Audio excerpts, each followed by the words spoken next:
I just got back from Grand Archive's first major event, Ascent Houston. In today's video, we're going to talk about what went right, what went wrong, and why I think this event solidifies Grand Archive as one of the next big anime trading card games. So think of this kind of like a event recap. We're going to show some footage. I'm going to talk about my experiences at the event, and at the end, we're going to do kind of like a show and tell thing, showing off all of the cool stuff that I got at the event, because hey, they had a lot of cool stuff to give out as prizes and as part of the VIP package that I got. So let's talk about it. Grand Archive, if you don't know, is an anime style trading card game. It was one of the most successful trading card games out of Kickstarter, and I believe strongly, after going to this event, I think it is currently doing it. That is going the distance as a trading card game, and in my opinion, succeeding quite well. We'll talk about why that is, and we'll talk about how these attributes kind of like fueled into this first major event, because it was actually pretty remarkable. And I don't say this lightly.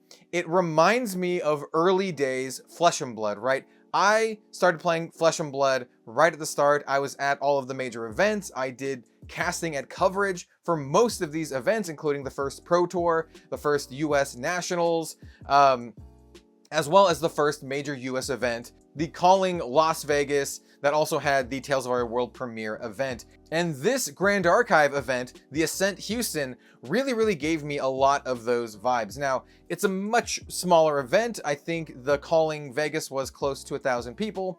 This event had 200 players in the main event, and then we had a bunch of side events and people doing the Path of Silver, which was kind of like the collector tournament thing, which was also really interesting. So I would say maybe like 500 people total, so maybe like half the size of the Calling Vegas, but the event had a cap at like 240 players. It was a much smaller venue. It was actually in a hotel. It was in, the Crown Plaza Hotel in Houston. And first of all, I want to talk about the venue itself. So I think they did a good job picking this venue for the size of the event, and they basically turned the entire hotel into the venue. And it's something that I've never seen before in trading card games, right? So when you go to an event for like Flesh and Blood, there's usually like a bunch of convention halls. You just got to find the one that has like the little words that say Flesh and Blood just posted outside of it. Maybe there'll be like a banner or two, and that's it, right?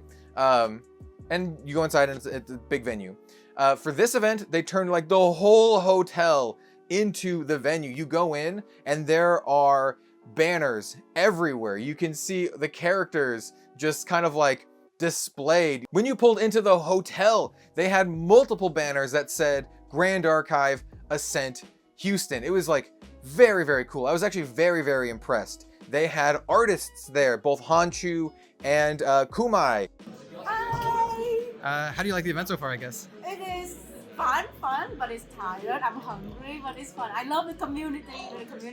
Everyone is so friendly. Yeah. Hope to see you guys right here. They had multiple vendors. They just did a really good job of immersing, the attendees into the world of Grand Archive in ways that remind me of anime conventions more than like a trading card game tournament. And I think that's just an incredible thing. They did a fantastic job at that. I was actually very impressed. They had like a whole like separate room that was for like the the prizes and merch and that kind of stuff. I can't remember what it was called. It was just kind of like the Ascent store. I went and got my little VIP badge that has like a map of the venue, and you can see how they like turned the entire venue into the event. It was really cool. So yes, huge ups on that. And I think we're gonna talk a little bit more about the event and my experiences, but I want to talk about how they displayed all of the characters and how they immersed everyone into the world, because I think that's really important for the longevity and success of any trading card game these days. People care about the characters, they care about the world, they care about just everything that's going on, including the game, including the prizing, but also, like I said, the characters and the world. I heard that some people were upset that the Merlin playmats sold out so quickly because they love the character so much. It sucks for the people who didn't get the playmats. I was one of them. I did not get a Merlin playmat, but I think it's kind of like a good sign that people are like upset that they couldn't get something that they were like so passionate about. I mean, like I said, it sucks for them, but it shows that people care. That's what I'm getting at. It shows that people genuinely care about the characters and the world, and that's what you really want. You don't want a card game that people just, all they care about is the money. All they care about is, either the money or like just the gameplay. When you have fans who show up just because they love your characters, that's when you know you have a success, because that means that people love the ideas and the world beyond just the game. I know I'm kind of like going on a circle here, but I think it's really, really important to state. And I think that's one of the reasons why Grand Archive will end up being very successful. They're already successful now, but I think they're going to continue to be successful. And that's one of the things that I really want to talk about in today's video when we talk about the event. So I'll do a quick rundown of my experiences with the event. So let's talk about some of the bad stuff. Okay.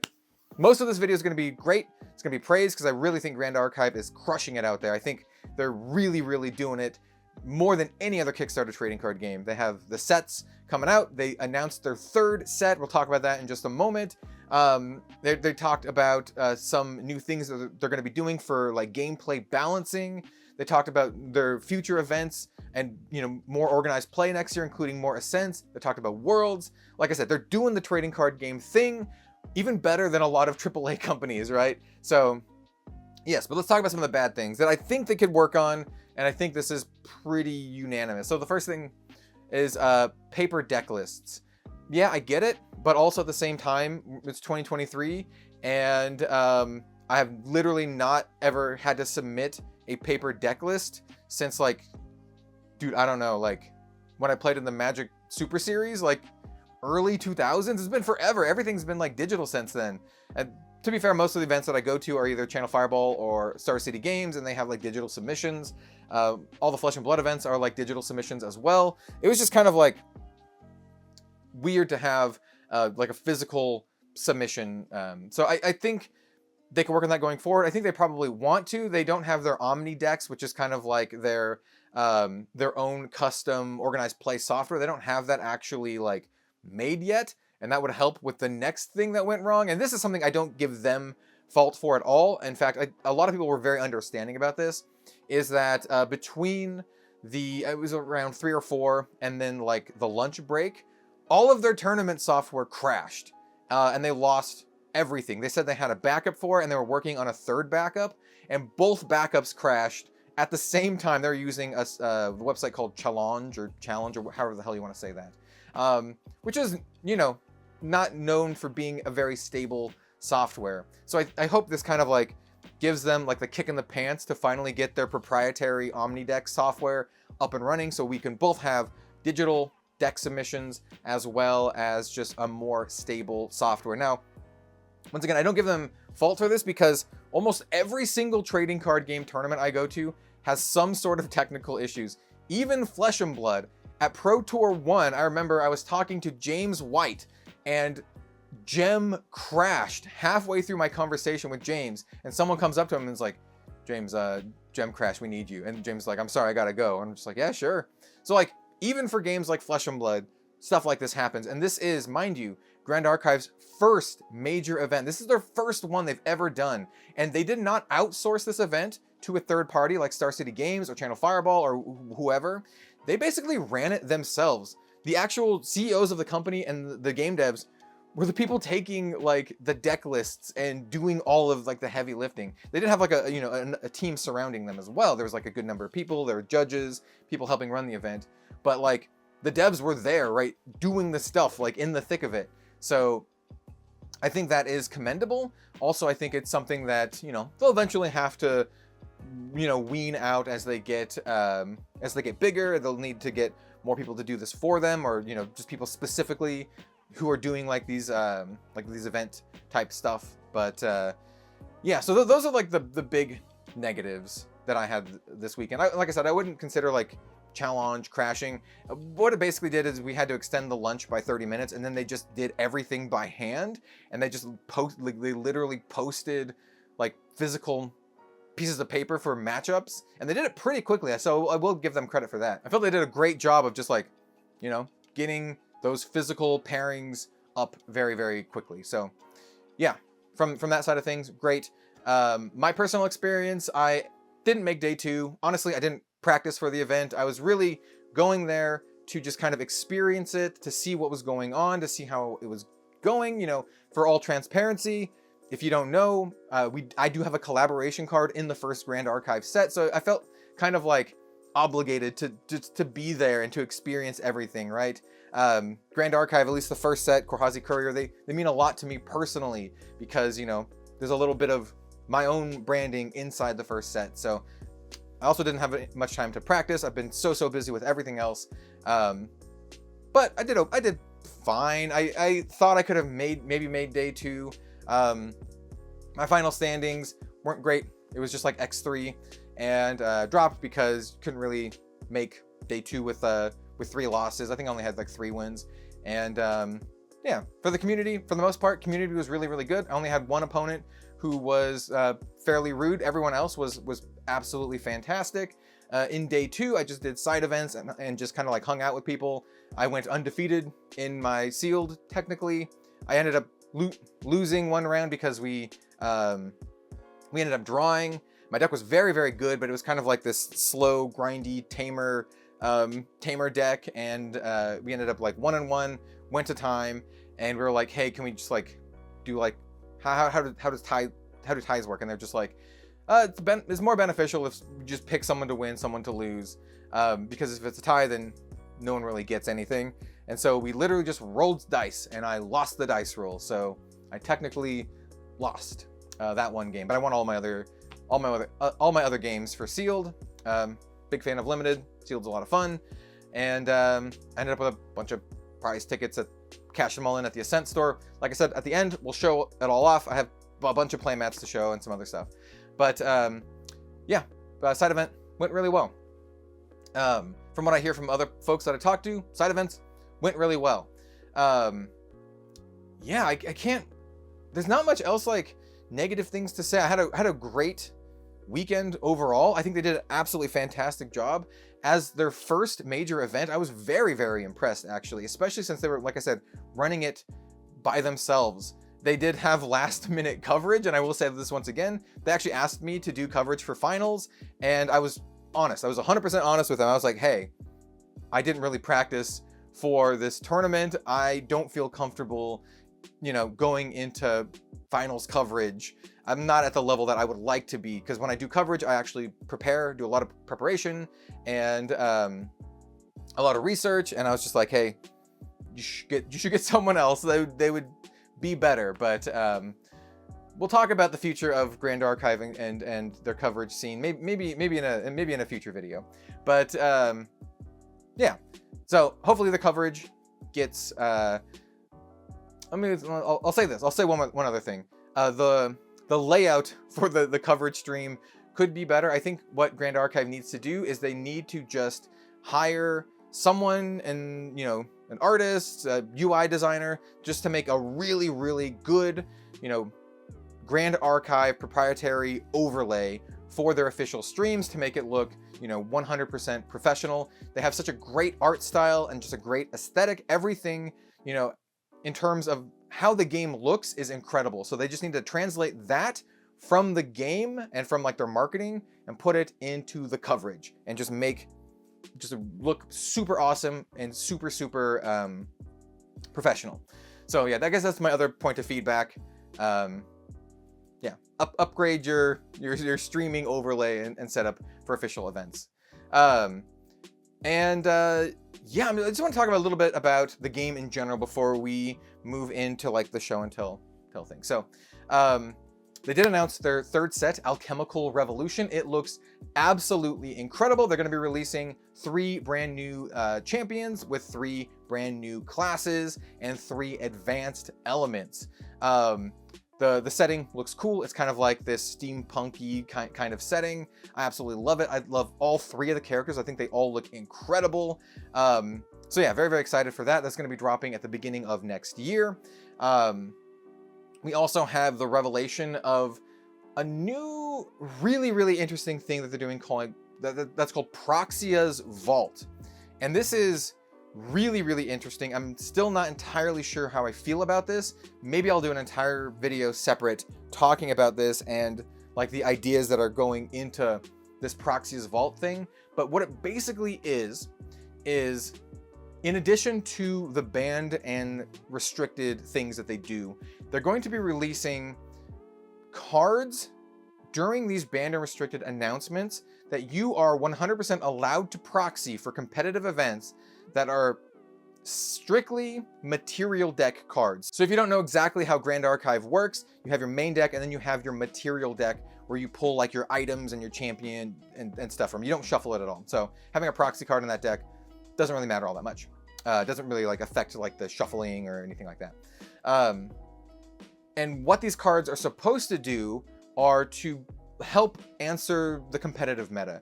So I'm not sure if it's going to be cards that help you silver bullet against really powerful decks, or if they're cards that will, you know, lift up weak decks, maybe both. I think it's really interesting, and you will be able to get physical versions of these cards for free at premier level events like Ascent and Worlds and all that kind of stuff. So I think it's a really interesting thing. It's something that I don't know any other card game that does anything like this, and we'll just have to wait and see how it plays out. I'm very curious to know what you think about this in the comments down below. And then, oh, I almost forgot to mention, they're doing a collaboration with Dragon Shield now too, which is another notch in the legitimacy of Grand Archive. They have an official Dragon Shield collaboration. You know me, as a affiliate with Dragon Shield, I'm going to be trying to get some of those sleeves to do proper reviews for all of y'all out there, especially as someone who's like so into Grand Archive and also an affiliate with Dragon Shield. It just kind of makes a lot of sense there. So yeah, Ascent Houston was a lot. I think the event overall went incredibly well, especially with, you know, all things said and done. They did an amazing job of just immersing you in the venue from the get-go. I think the actual competitive event, just, you know, the gameplay side of things went pretty well. The meta is, you know, not super diverse, so hopefully that's something that they're going to be working on in the future, but stuff like this Proxia's Vault thing are things that could help with that. I don't think it's terrible, but I do think that they could use a little bit of work, because right now Merlin seems to be pretty good. Let's just say level 3 Merlin, very good. The deck that I ended up playing was just fire aggro. This is red deck wins and won some games, lost some games. There's a card called Resolute Stand that just kind of hoses my entire deck. But overall, very good. I'm very impressed, and I walked away from the weekend just thinking more and more about Grand Archive and thinking about, like, I really think that this is how you do it. As a Kickstarter trading card game, this is what you do, right? They have multiple sets that are already coming out. They have their third set on the way. They have their organized season planned out. And I think the biggest strength, the absolute biggest strength, I know this is like 20 minutes in, but I think this might be the biggest takeaway, is that Grand Archive and the devs are willing to react to problems that they're having fast and then make changes to them and adjustments to them in a way that I haven't seen many other card gaming companies do at all. They'll see a problem and then they will immediately work to fix it. And I think that is their greatest strength. I mean, other than like their world building and getting people to actually care about their characters, which is so important, being able to react to all of the problems that they have had has been like their greatest strength. And, you know, no game ever has like no problems. Everyone has problems. Flesh and Blood, Magic, Pokemon, Yu-Gi-Oh! Every single game has problems. But in my opinion, it's not the problems that arrive that like kind of kill the game. What really does it is how the company reacts to the problems that they're presented. And Grand Archive and the Weebs of the Shore are just so fast and good at dealing with the problems that they have presented with them, right? So initially, one of the big things, if you've watched all of my Grand Archive videos, was they initially had NFTs in their Kickstarter, and they wanted to use the NFTs to make digital versions of their cards. They weren't like art NFTs to sell them and, you know, all that kind of stuff. It was just to make digital versions of their cards, kind of like how like Light Seekers and that kind of. And I was really against that. A lot of other people were, and were like, hey, this is a terrible idea. And you know what? they got rid of them before the Kickstarter ended. And then they've had other things happen, like recently with the Fractured Crown, people were like fire selling their boxes and prices were going down and down and down. And they saw this as a problem. This is because of how they changed up their collector rares, where like you were guaranteed one per box or one per case, and you could get more, but you're guaranteed at least one. So what people would do is they'd open up until they got the one and then fire sell all of their like soft boxes, right? And so what the devs' response to this is they made the entire set redeemable for a really, really cool exclusive promo. So the idea was that people would collect a set of Fractured Crown and then turn it in for a promo. So it still gave people reasons to buy packs and to collect the set. And like I said, these are the things that I think make or break a company, make or break a game, you know, when the devs are willing to react to these things in a very timely manner. They're not just kind of like sitting around twiddling their thumbs, right? They actually like do things. And yeah, Grand Archive, yeah, I think they have the potential to really, really be the next big anime trading card game. I also want to say, for me personally, it was really, really interesting and awesome to see a different side of the community. And what I mean by the community, I mean like you, like the Rogues Gallery community. I met a lot of folks out there who don't play Flesh and Blood, who I don't see at all these Flesh and Blood events. And it was like really awesome to see like this other side of our community here, and to see like just an entirely different community at all, like the Grand Archive community. And it was just awesome to meet so many of you people out there. So huge shout out to everyone that I met at Ascent Houston. I'll definitely be at more events going forward. So if I didn't meet you here, you know what, come to the future Ascents or maybe Worlds and I'll meet you there. And I also want to give a huge shout out to the Grand Archive devs, specifically like Alan and Silidar, as well as Honchu and Nathan, both incredible, just absolutely awesome people. So just shout out to all of them. And all right, now let's go to a top down and do like a little show and tell and show you all the cool stuff that I got from the weekend, including we'll open up I got like a gold pack. Let's open up the gold pack too. All right, and now on to the fun stuff. I actually have more to show, including some like play mats. There's more than just this, but I did want to show off this lovely Honchu playmat. You may recognize it. It is from, well, it's the very first piece of splash art that I commissioned Honchu to make, and since then she and I have become great friends, and I just want to give her another shout out. You probably saw her in the video already, but this is the first time actually meeting her in real life after knowing her for several years, and I think that's actually one of the big strengths of these events, just like meeting all the people in the community and possibly meeting people that you've come to know over, you know, the internet, but haven't actually met in person because they live in a different country or just very far away. So yeah, I just want to give a huge shout out to Honchu again. If you don't follow her, she does obviously gorgeous, gorgeous artwork. And I've worked with her quite a bit now. Actually, we have, I don't even remember how many playmats and splash arts that we've done together, but it's not the last. We'll be doing more in the future. So yes, and we do have this updated version of our very first collaboration splash art, updated with the new Red Zone Rogue card back. So you can go buy this if you'd like on the store, and it goes and supports me and helps me, you know, commission Han again, so we can do more stuff. So anyway, I just wanted to get this part out of the way because it's really important to me, and it's one of the best parts of the event, and for me personally. All right, so let's show off some stuff from the Ascent. In fact, let's show off the playmats first, because they're gonna take up a lot of space, and I do want to like lay them out and show them to you. So we got 4 playmats. So this one is the Prismatic Sanctuary. The playmats were like 400 tickets, or points, or however much whatever you want to say, and that people were buying them for like $20 per 100 tickets. So the playmats are about like $80 each. So that's saying something. So this is beautiful. I have not opened these before. This is my first time opening these. This looks actually incredible. Playmats, I have way too many playmats, but the thing is, I have so many playmats that, well, they're good for videos. So second playmat, we have Tide Diviner. Really awesome artwork here. So I got 4 playmats in total, and I actually sold some of my tickets. I could have got more playmats if I wanted to, but I did sell some of my tickets. Ooh. Oh, nice. I thought it was going to be a lot darker. This is lighter than I thought it would be. Very, very pretty. Nice. Next up we have Xander. So this one was actually discounted because the name is wrong. This is not Xander Korhazi's Chosen. This is the level 1 Xander, I believe. And it was only like half the tickets just because the name was wrong. So I was like, yeah, sure. I'll take a cheap Xander. Xander's sweet.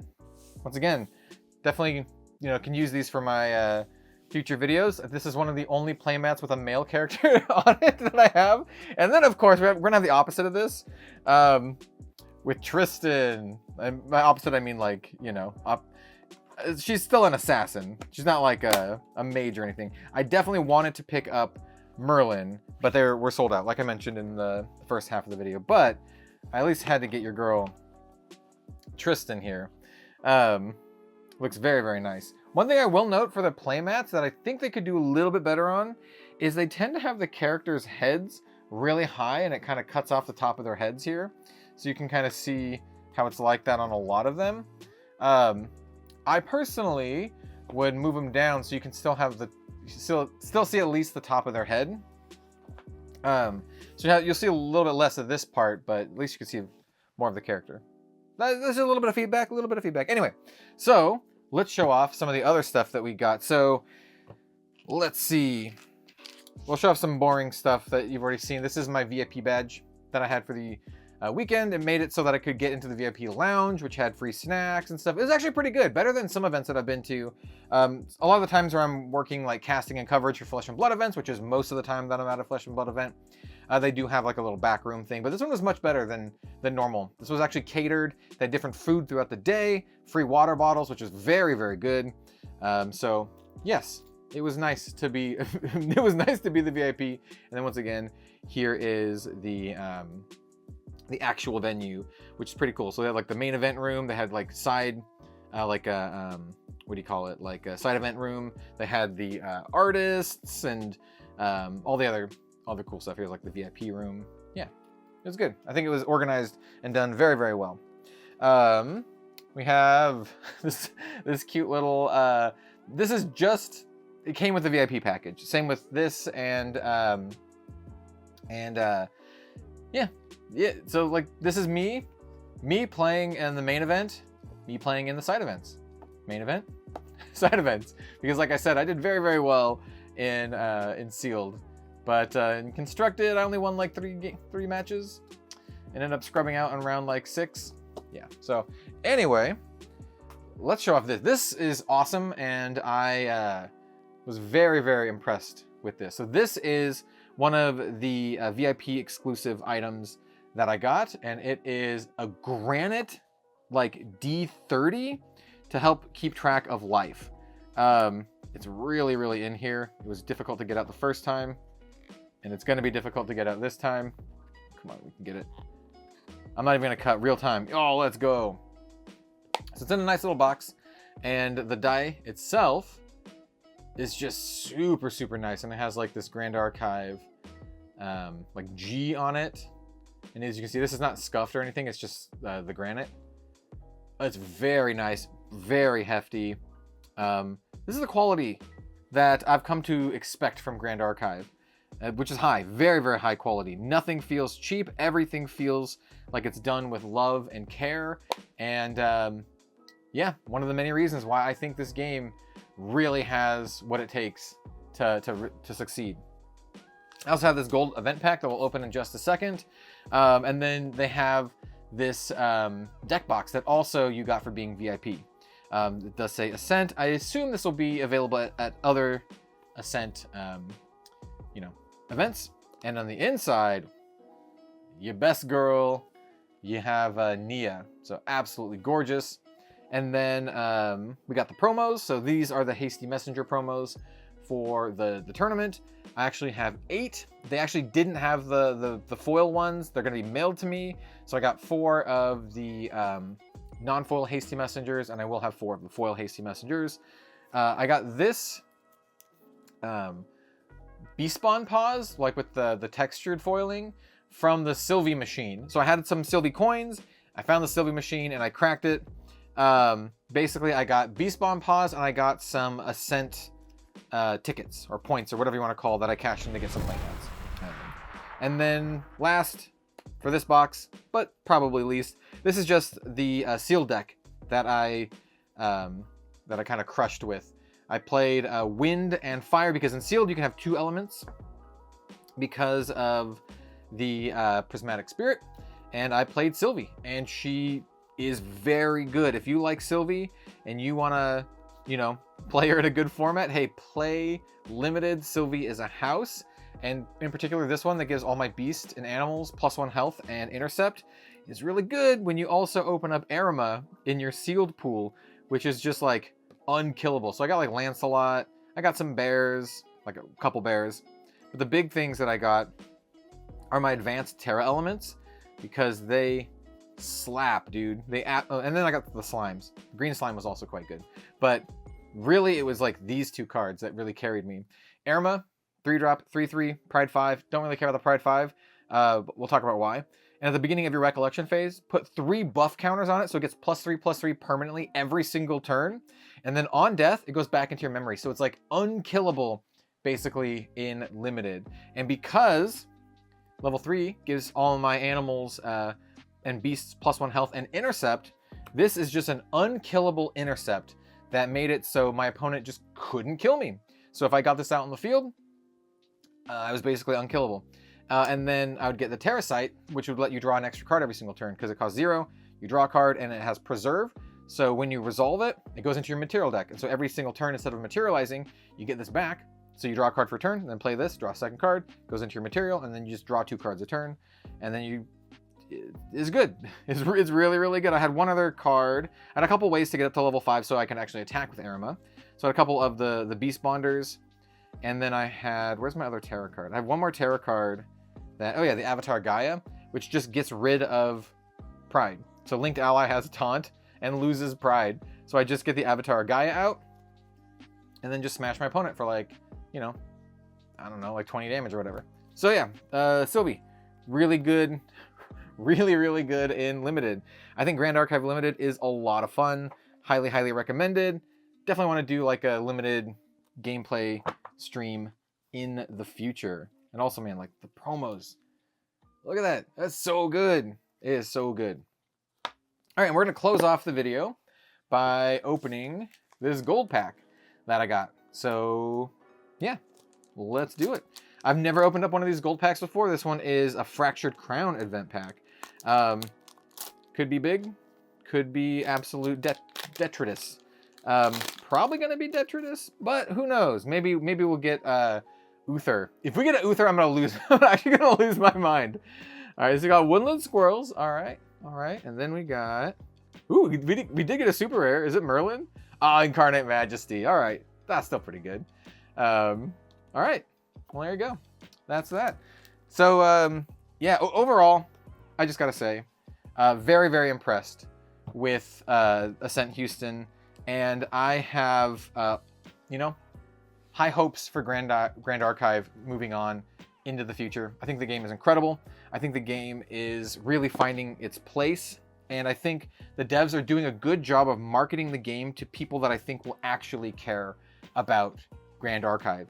Because they're, you know, marketing it to like VTubers. And I've seen several VTubers talk about it. And I think that's the audience that's gonna like Grand Archive, right? There might be some crossover with like Magic and Flesh and Blood, but you know, to be honest, there's a lot of people I talk to at Ascent Houston who are like, yeah, I only play Grand Archive, or like I don't play Flesh and Blood, and you know, like, or like, hey, you helped me get into this game. That happened to me a lot. A lot of people said that, you know, they play Grand Archive because of me, but they don't play Flesh and Blood. And I think that is really important in of itself, that the game is fostering its own community of fans. And I think that's just incredible. So yeah, that just good. That's all I have to say for now. We're going to be talking about Grand Archive more in the future. Maybe I'll get the devs back on for a chat, but I'm definitely going to be covering it more. Anyway, that's enough rambling. Thank you so much for watching this video. Let me know what you think of Grand Archive in the comments down below. Maybe check out our merch store, like I said. Maybe pick up one of these gorgeous, gorgeous Honshu playmats. And we'll see you next time for more card game content and possibly some more Grand Archive content. I think the future is bright for this game, and can't wait to see where it goes. See you later, everyone.